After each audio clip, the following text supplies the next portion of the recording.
Hello everyone, and welcome to my review of the Rebel Trooper Battle Pack. It's set number 75164, ages 6 to 12, and it comes with 120 pieces.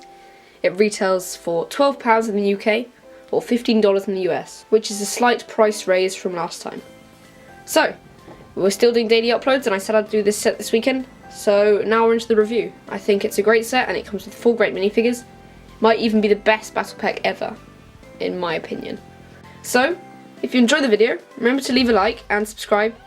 And now let's take a look at the minifigures. And now time to look at the best battle pack minifigures that we've ever seen, in my opinion. So, they all follow a standard theme, but they're all very different in their own ways, and they all follow quite a similar colour scheme. Starting off with the guy on the far left, he has the same helmet as the guy from the ATST, who is also the same as this guy here. They're exact copies. But that's not a problem, you know, you gotta have some duplicates.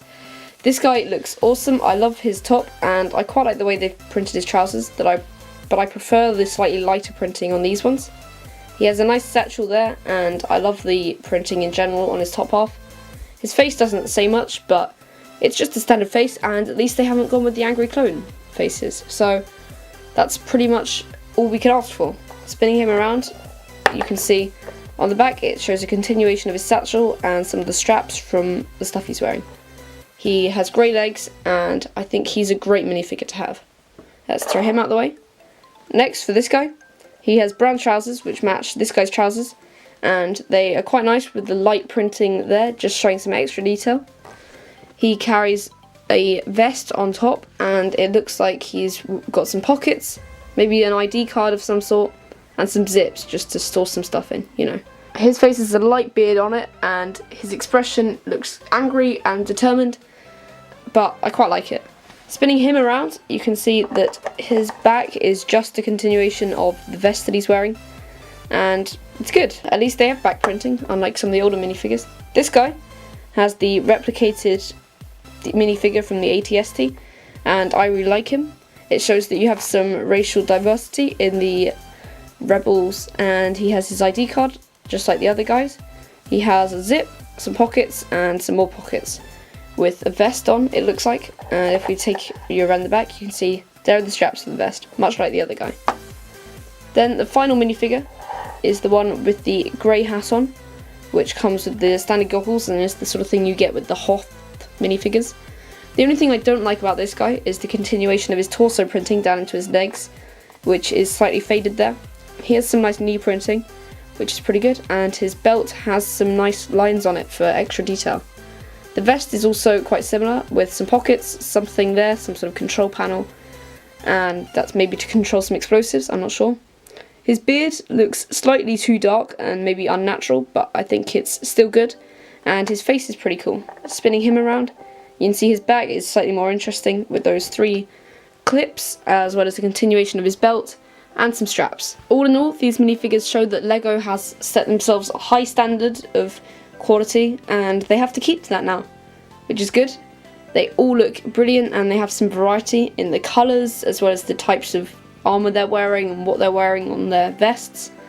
And I'd say they are the best Battle Pack minifigures that we've ever got, as I mentioned before. So now let's take a look at the small builds that we get with the set, which obviously aren't as impressive as the minifigures, because minifigures are the focus of battle packs. But that's it for the minifigures. They're great, and onto the builds. Well, this set actually comes with 2 separate builds, so let's start off by looking at the speeder bike by itself. Now, comparing it to last year's Rebel Trooper Battle Pack's speeder bike, it is quite a lot smaller, but then of course that battle pack did not come with another turret as well. In terms of the colour, I much prefer the colour scheme on the new one. And I quite like how they've replaced these parts here, which I really don't like arranging, with these parts here that look really cool. Overall, I prefer the smaller speeder bike, and it looks like more of a sort of recon one than maybe an offensive one. It has a very nice windshield piece there, and it has some nice air intakes on the side. The trooper is able to hold on very easily to the control sticks, and I like that. Taking a look at the back, it has one of those nice rounded pieces, and it has 2 transparent red studs, which just look like some reversing lights. As usual, the scale doesn't look quite right on the side because the legs obviously can't hang down the side, but that's just the thing with LEGO, and it's fine. It reminds you that it is just LEGO and it's not real life. Now taking a look at the other build. the turret. So, although this is quite a small build, it has some nice pieces in it, and I especially like the colours used. It's a very nice dugout turret, and it makes a nice addition to a MOG, even in its current form. It has a turret which has a stud shooter on top, and although many people don't like stud shooters, I think it's well included here. If you really don't like it, you can remove it, but I think as it is, it just looks like some sort of laser scope or something, with that being the actual gun. You can stand a minifigure in it. It's quite difficult to make it look like he's actually operating it, but overall I think it's a great build and it's all round quite nice, however simple it is. So that's basically it for the builds. There's not too much to them. I think they're both really awesome, but obviously the main part is to do with the minifigures, and in this case the minifigures are excellent. And without further ado, let's talk about the set as a whole with some final thoughts. It goes without saying that I still wish they'd go back to the old style of having proper guns rather than giving us stud shooters, but they do give us stud shooters, which I haven't included in the review because they're the same every time. In terms of the builds, I love the builds. The speeder bike looks excellent, and I love especially the air intakes, which give it a bit of a wider feel. The turret looks pretty cool, and it would look better integrated into a MOC of some sort. It gives you some nice coloured bricks, and overall they're both great. The minifigures are where this set really shines though. It's not often that you want LEGO to have 4 unique ones, but when it comes to Rebel Battle Pack, showing that they're not all the same with unique uniforms and unique faces, and even unique species, like last year's Rebel Battle Pack, make it all that much more believable and make a Rebel army look a lot more colourful and better. So that's why I love this set. I think it is the best battle pack that LEGO have ever made, which I can pretty much say flat out because in my opinion there are no better ones. Depends on what you prefer. If you like the Imperials, then last year's Imperial one was quite cool, and if you enjoy First Order, then you still probably would prefer this because that battle pack wasn't too great.